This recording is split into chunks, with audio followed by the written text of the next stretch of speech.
Buenos días a toda la gente de Sin Clave que nos está escuchando, en especial a los fanáticos del arco. Hoy día quiero hablar sobre tres tópicos. Primero, el portero, las recetas y finalmente los goles. Esto es muy básico y es muy importante. El portero, ¿quién es? Es un portero de fútbol, es un jugador, pero también es una persona.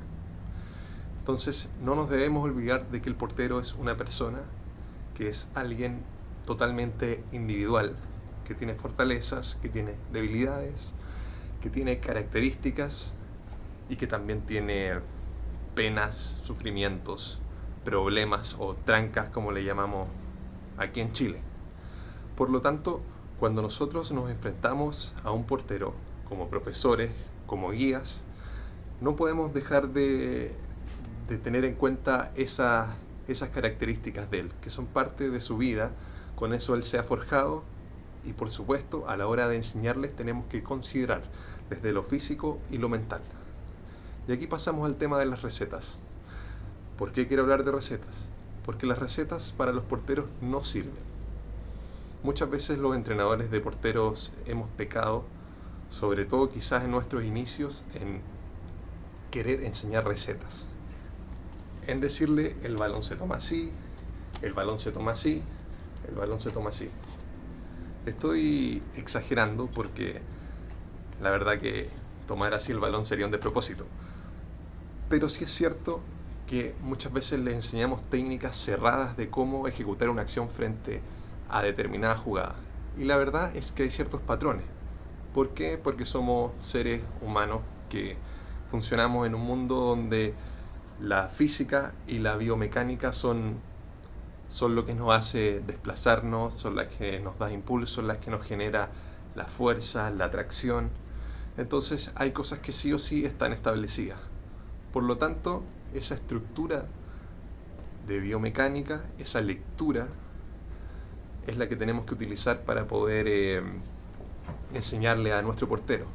Pero todos los porteros son distintos, todos los porteros tienen distinta envergadura, distinto tamaño, distinta lateralidad, distinto nivel de equilibrio. Por lo tanto, una tomada para un portero, una estirada para un portero, salir a por un centro, no va a ser igual para todos. Por lo tanto, debemos ser muy cuidadosos de estudiar a nuestro portero para poder enseñarle distintas cosas. Una vez hecho eso, tenemos que considerar la opinión de él. Si a una persona, en el ámbito que sea, le hace sentido algo, le va a ser mucho más fácil aprender. Esto es muy simple. Cuando hemos ido al colegio, cuando hemos ido a la universidad o cuando en un mismo trabajo nos quieren enseñar algo, muchas veces nos sucede de que ¿para qué nos sirve esto? ¿Qué vamos a hacer con esto? No entiendo. Solamente me dicen que lo haga. Cuando tú solamente le dices a una persona que haga algo porque tú quieres que lo haga y no le das una explicación, la persona no le va a encontrar sentido. Por lo tanto, incorporarlo le va a ser mucho más difícil. En cambio, si tú le explicas al portero que esto le va a facilitar algo por tal y tal razón, porque según tu cuerpo, según el largo de tus brazos, según el impulso que tú tienes, según la musculatura que tú tienes, es mucho más fácil que llegues a esta pelota en esta jugada de esta manera, al portero le va a causar sentido e inmediatamente va a intentar hacerlo de esa manera. Recordemos que para el cerebro es mucho más fácil añadir tareas que borrar tareas y reemplazarlas. ¿Qué quiero decir con esto? Si es que yo le digo, no tomes la pelota así, no tomes la pelota así, no tomes la pelota así, bueno, hagamos que al portero le haga sentido tomarla de otra manera. Supongamos, es un ejemplo, no es una realidad.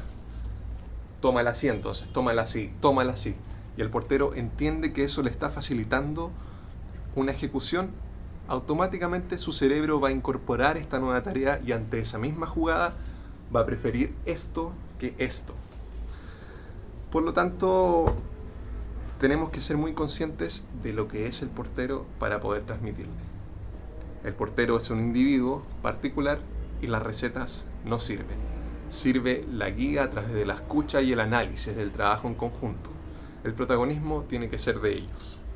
Y por último, los goles. Los goles son diferentes también para cada portero. Y depende mucho la técnica, depende mucho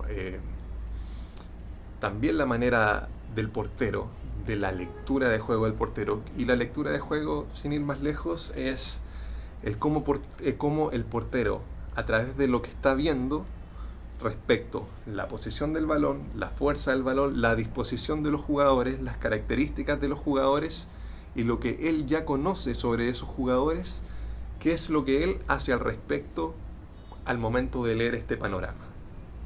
Y eso se trabaja, eso se estudia, eso se analiza. Por lo tanto, muchas veces nos encontramos con porteros que le convierten cierto tipo de goles mucho más que a otro portero.